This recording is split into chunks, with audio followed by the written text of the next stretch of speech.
In late April, U.S. Navy doctors, dentists, and construction workers visit a Catholic children's shelter in Libreville, Gabon, in West Africa. Their mission? To provide free medical care for 20 child survivors of West Africa's slave trade and to help rebuild their school.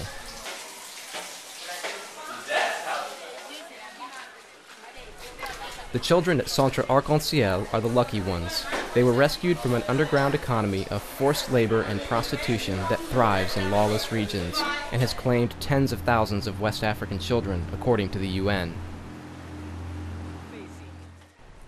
Former slave Franck is just 10 years old. Many of his classmates were rescued by Gabonese police.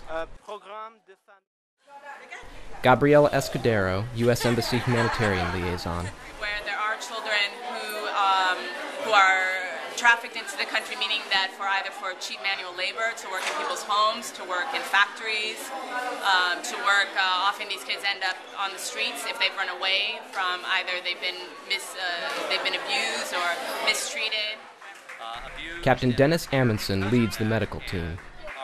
Our medical influence now is to go ahead and do comprehensive examinations, dental examinations, and the sailors assigned to the Arc-en-Ciel mission are part of a new U.S. initiative to deliver assistance to West Africa.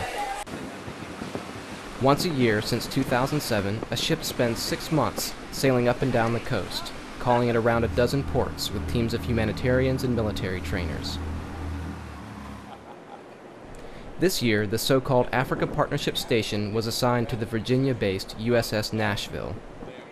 Human capital of the country is very Commodore Cindy Tabo commands. But in general, the trends across the board are a lack of resources, a lack of ability to respond to incidents at sea, whether it's illegal activity or a ferry overturning.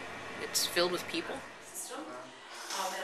The ultimate goal, Tabo said, is to boost the ability of West African nations to handle their own security and humanitarian crises, including slavery.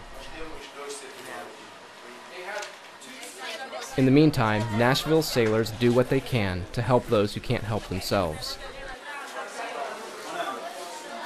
For these child survivors, that means medical and dental exams. hopefully give them some spiritual help along the way too. So. For Voice of America, this is David Axe in Libreville.